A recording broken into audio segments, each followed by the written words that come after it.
Yeah, we can do better than that, man.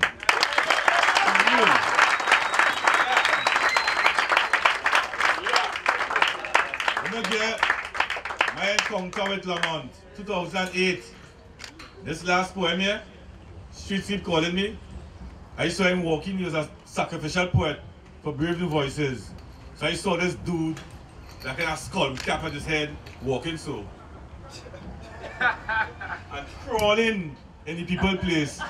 And I in the back here, and you hear me? What the frick you see, boy? What you see? Because now we training, we feel bad anyway. And I bend him apart and say, what you see, boy? And I post him out and sizing up the man himself know me. And then he started to say this poem. And I'm like, who the hell is he, boy? Because it's as though he was talking about my life. Just now, it's as though he was talking about your life. And that is what brought me to him. And I searched him on the internet.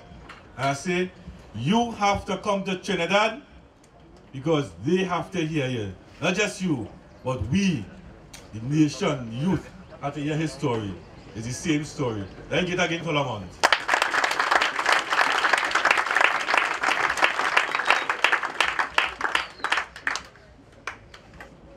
Now I embraced Islam some years ago.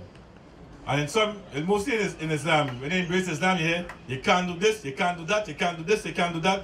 I said, what the hell I could do? And I searched in the YouTube and see these rappers out of London. And I said, what? Muslim does rap? That is all I have to say. Muslim Bilal from London.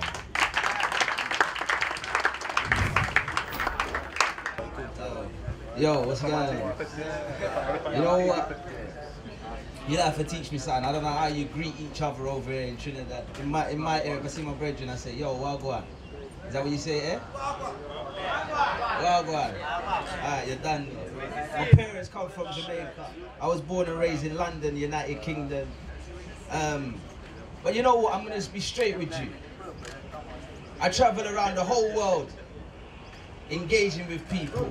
From Malaysia to Pakistan to Singapore to Sweden, everywhere, Trinidad.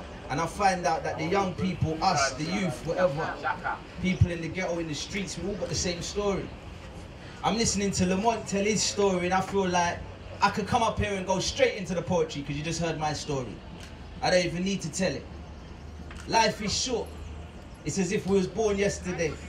We're living now. And tomorrow we could die. So the only question we have to ask ourselves right now while we're living, what do we want to do with our lives? Every single one of us must know what it is that we want and what our purpose is.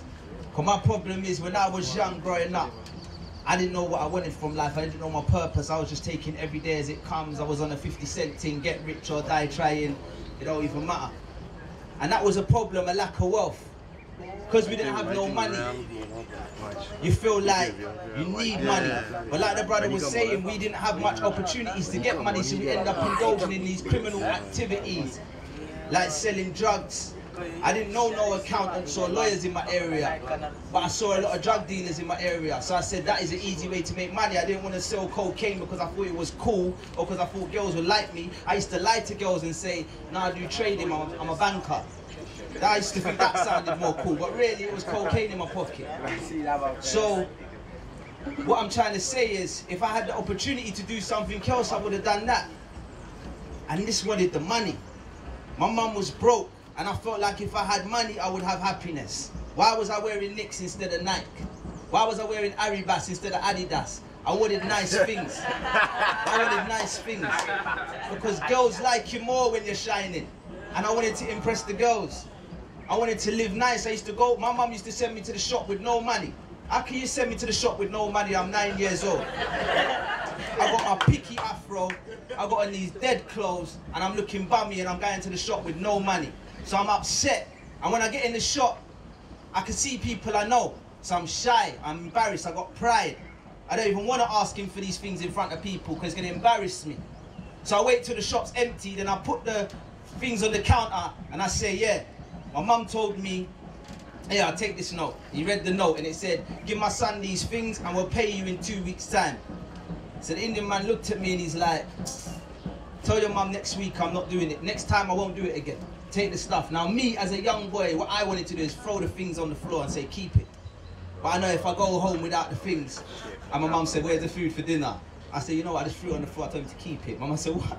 Go back at the shop and get the things then. We need that. So I had to swallow my pride and walk home. But I know when I walked home at that young age, I was saying to myself, why are we so broke? I need money. I need money. My mum's drinking alcohol, she's killing herself. I need money to get us out of this. And the media doesn't help. We're victims of this optical illusion. We see things on the TV. I used to watch MTV, and I used to see man like Jay-Z, Nas. These people are coming from the same streets that we're coming from, just in a different town. How is this guy now driving around Monaco in a Ferrari with his top down, and he's rapping about we're in Ferraris and Jaguars, switching 4 lanes, top down, screaming out money ain't a thing, hey. And he's got these girls in bikinis and they're waving money and they got big watches on and they're moving like this. Why is he living like that and I'm not? Why am I in the ghetto struggling and he's flossing with his diamonds, and Biggie's got Versace shades and socks and Gucci and all that? I want Gucci. So what am I gonna do for these things? You know what, I'm gonna hustle hard. And I did.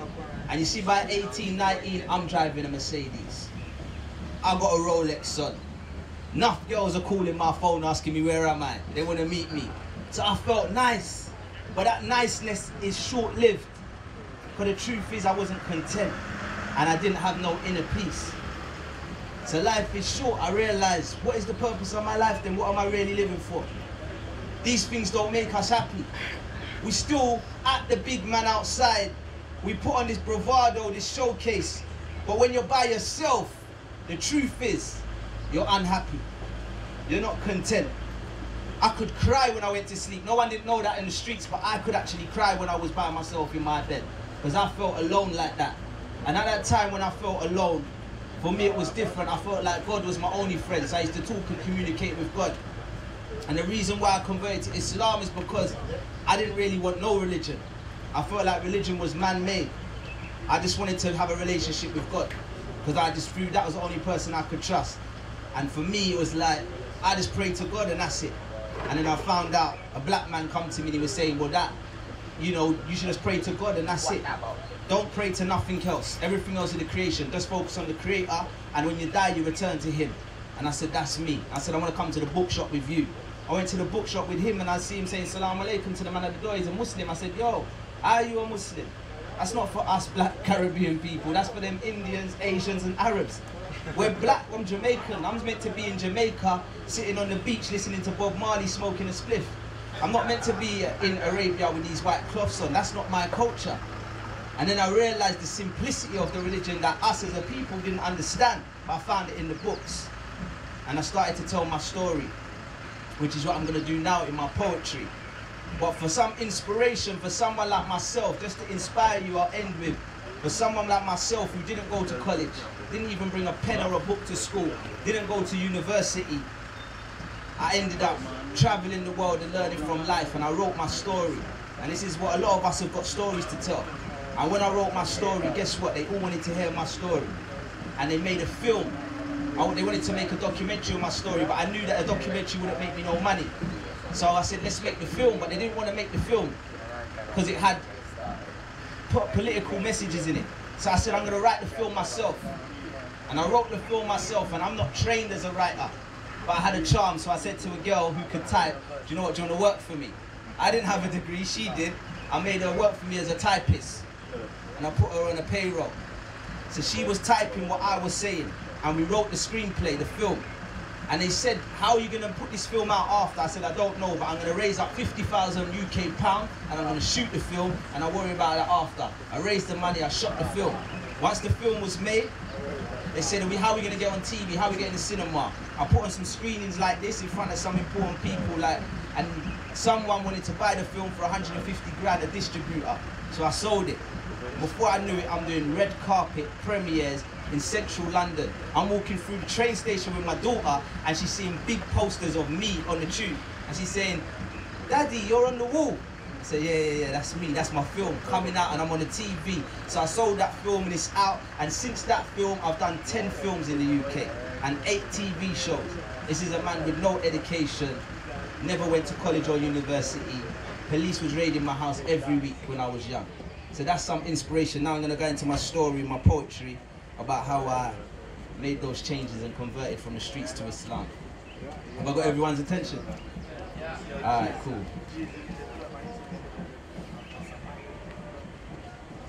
Street life was the only life I know.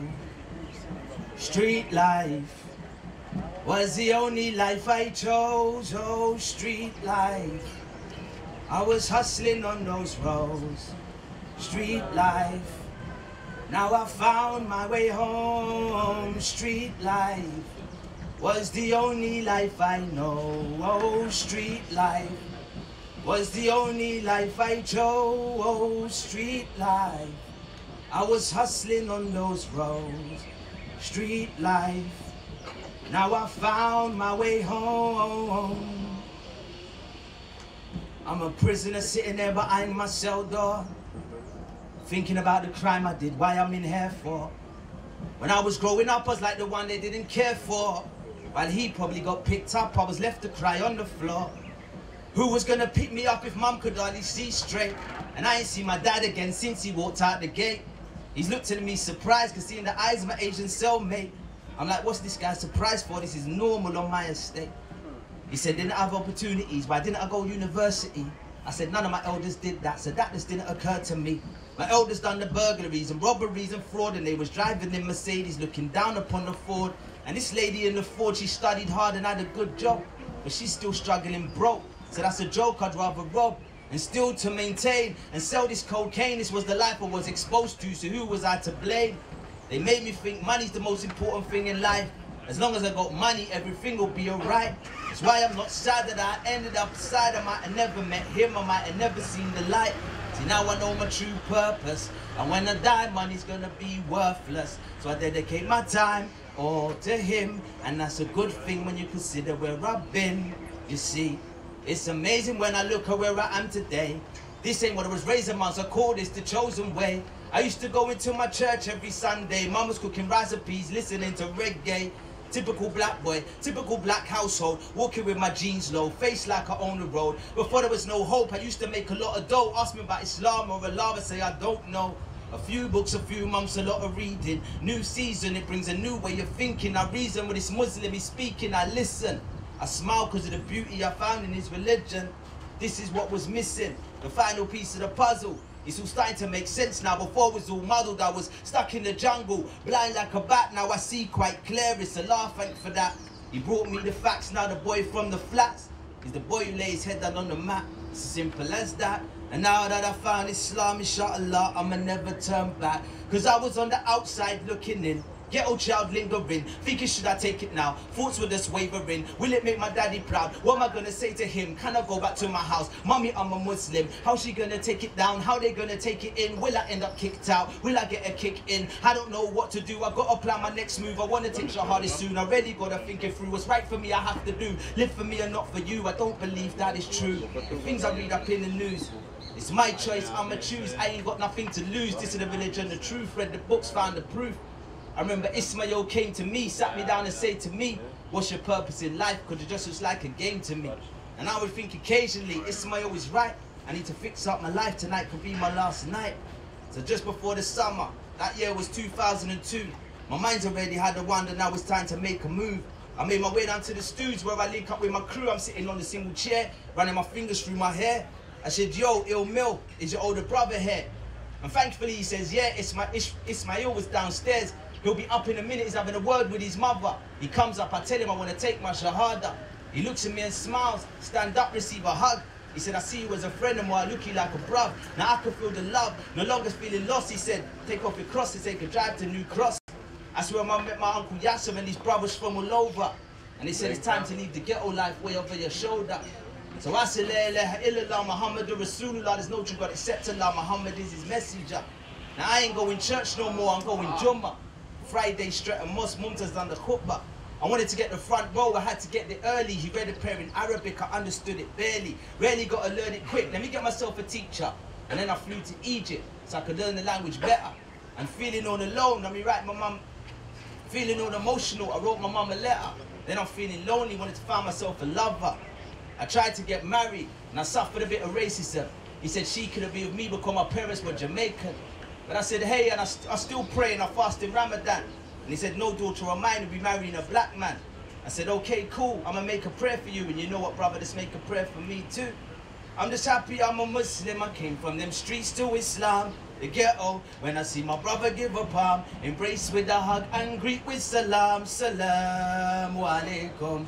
I'm a Muslim, I came from them streets to Islam, the ghetto. When I see my brother give a palm, embrace with a hug and greet with salam, salam alaikum. I tell. Yeah.